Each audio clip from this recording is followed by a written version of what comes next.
கழகத்திலே சேவையாற்றுவதற்கான வாய்ப்பை நான் பெற்றுக்கொண்டேன். அவருடைய அந்த செயற்பாடு முறியடிக்கப்பட்டது. இவ்வாறு இருக்கும்போது 2025ஆம் ஆண்டு மீண்டும் இந்த பேரவையிலிருந்து இலங்கை முற்றாக அநேகமானவரை இந்த பல்கலைக்கழக பேரவைகளிலிருந்து நிறுத்தினார்கள்.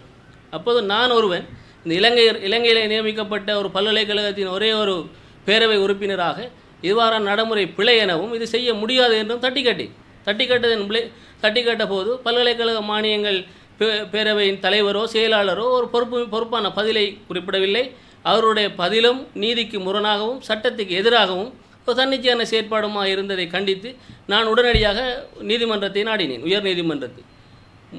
ஆக குறைந்த காலத்தில் நான் நினைக்கிறேன் 5 மாத காலப்பகுதியிலே உயர் நீதிமன்றம் எனக்கு மீண்டும் இந்த பதவியை நான் வகிப்பதற்கான சகல தகுதிகளையும் கொண்டிருக்கிறேன் என்றும் என்னை நீக்கியது இலங்கை அரசியலமைப்பு சட்டத்தின் சட்ட விதிகளின்படி பிழை என்றும் உடனடியாக என்னை மீள நியமிக்குமாறு கட்டளையிட்டது. அதன் அடிப்படையிலே நான் மீண்டும் பல்கலைக்கழகத்துக்கு சேவையாற்றுவதற்கான ஒரு சந்தர்ப்பத்தை பெற்றேன்.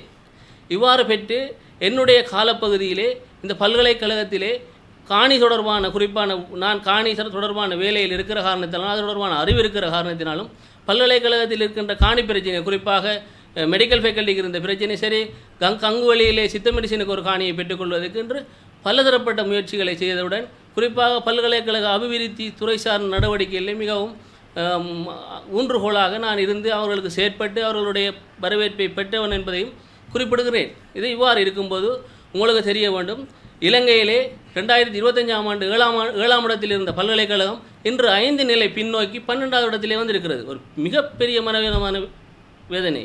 அதேபோன்று 1913 என்ற இடத்திலே இருந்தது 2025ஆம் ஆண்டு உலகளாவிய ரீதியிலே ரேங்கிங்கில்.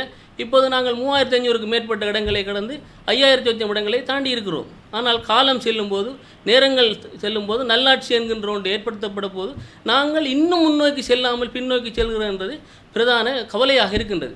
குறிப்பாக ஏன் நான் ஏற்கனவே ஊடக சந்திப்பொன்றை செய்ய வேண்டும் என்று நினைத்திருந்தாலும் ஒரு யூனிவர்சிட்டி, அதாவது பல்கலைக்கழக பேரவையின் கூட்டு பொறுப்பிலிருந்து விலகிடக்கூடாது என்பதற்காக அதுக்குள்ளே இருந்து என்னால் தொடர்ச்சியாக குரல் கொடுக்க சந்தர்ப்பம் கிடைச்சதன் அடிப்படையில் கொடுத்தேன்.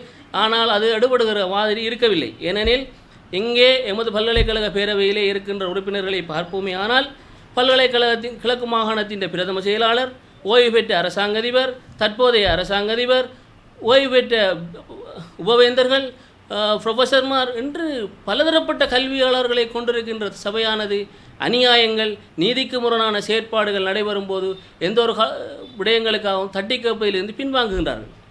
இது எமது பல்கலைக்கழகத்திலே காணப்படுகின்ற உயர் பதவிகளை